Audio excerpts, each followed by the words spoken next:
Hello! Thanks for joining us. This is the Battle Royale Fantasy Football League Showtime Spectacular. I'm your host, the worst fantasy football commissioner in the world. You've just tuned in to the second part of our Halloween Blood Bath Sppoktacular. In this episode, we take a look back at Week 4. This week we saw a lot of good matches. And I'm not talking about Freddy versus Jason. That movie was horrible and just plain juvenile. I'm talking about a matchup more in the vein of Alien versus Predator Requiem. Now that movie kicked ass.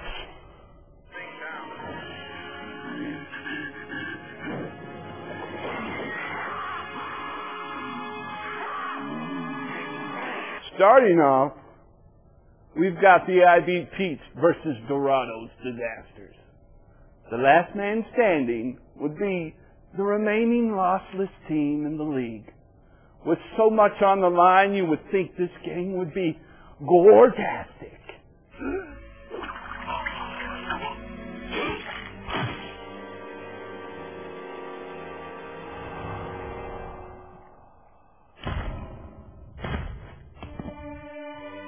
But alas, the axes and the machetes went limp, leaving a dismal score for both teams.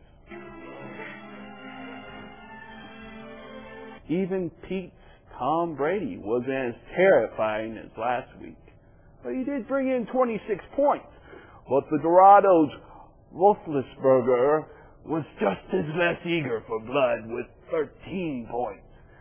But even more dismal was the Pete's defense special teams, who thrust out a frightening 0. I like it when they lie still like that. But that didn't send them to the graves. The Peter Beaters pound out the Disasters, 57-52, making the Pete's 4-0. Moving on to a bigger body count. The clay bust of Lionel Richie attempt to hunt down the Thrillers in Manila. Like scientific researchers alone in the Antarctic, coming face to face with a thawed-out alien hell-bent to turn them inside out. Desperate times call for desperate measures. I'm talking flamethrowers here.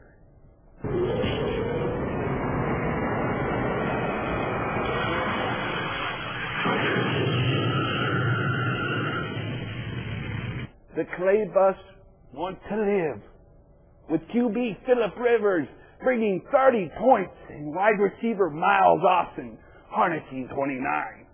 But the Thrillers want to survive the cold, cold night too.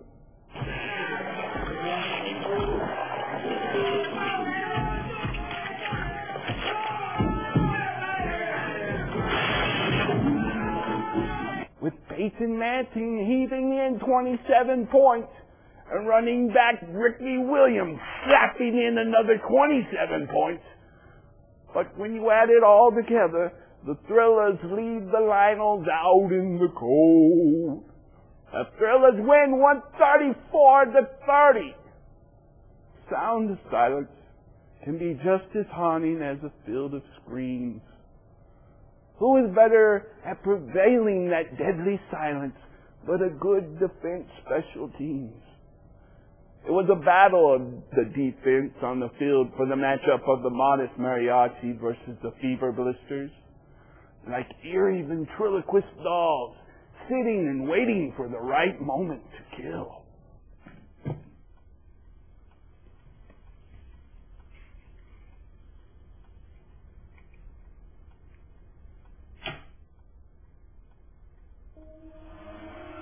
The Mariachi's Pittsburgh defense popped out 21 points.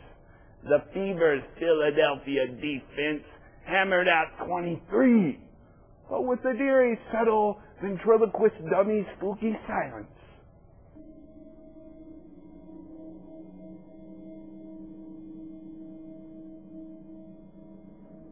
This nail-biter ended badly for the blisters. The mariachi went Dr. Scholl's on their asses. The modest win, 70-68. It was another miserable week for the 11th dimension.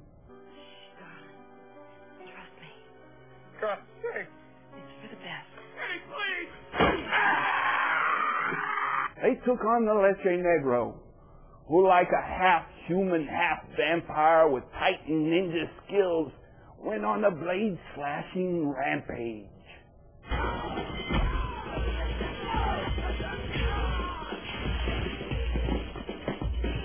You had to feel sorry for the Dimensions. Even with QB Aaron Rodgers slinging out 30 points that couldn't ward off the wrath of what appears to be 80s rap artist Mr. Word Up cameo as he did his vampire hunting thing.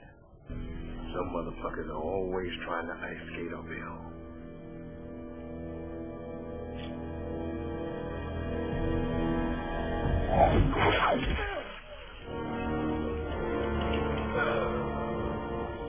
The Leche scorched the 11th dimension 131-77. At least the Leche decided to keep Carson Palmer and his 39 points on the bench. In scary movies, the victims always make terrible mistakes that seem like they're signing their own death sentences. Like getting off the road when told not to. It's a full moon. Beware the moon and stick to the road. Oops. The Power Grunts were cursed in week 4 in their face-off with the Lubbock Renegades. As the rap group Grave Diggers put it, you don't pull on Superman's cape, you don't spit into the wind, you don't pull the mask off the elbow razor, and you can't fuck with me, you're my man, so check it out. The Grunts didn't pull on any capes or masks, but they tried pulling a fast one by having too many wide receivers. But that mistake led to a bad dream for the Grunts, leaving the Renegades loose like a gang of Nazi werewolves. All right already.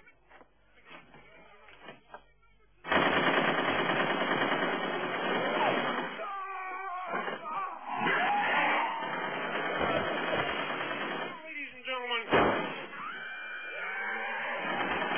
The Power Grunts received an automatic 0 for too many wide receivers.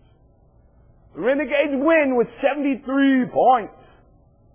Hate to add more pain to the situation, but the Grunts could have won this one if they'd benched wide receiver Dennis Northcutt, who was on a bye. Now for a quick stroll down to week 4's fresh graves. We came to pillage and bury our gold, but now lies our body oh so cold. Some would say to take on the bowlers wasn't so smart. They took our peg legs and staked them through our hearts. The Bowler Express expired the Pirates of the Plains 97-59. Here lies the remains of the knuckles of brass. They would still be breathing, but the Muncie Flyers kicked their ass. The ghost of Muncie Flyers haunt the brass knuckles, 76-67. It was just our name, just a mascot angle. But the reporters turned us into actual angels. The stupid reporters write the obit for Angie's Angels, 72-0. We love waking up in the morning to feast on our breakfast. Never did we think the cereal would feast on us. The leather Cheerios screamed the middle schoolers, 44-2. Well, that's it. One last scream in the passing night before we go. Okay, that's great. What? Okay, what happened? Did the lights burn out? Fuck. Oh, that's great timing. I've got this great ending monologue here. I've got all about costumes, jack-o'-lanterns, bags of candy. I even got this great Halloween analogy of fantasy football and what... You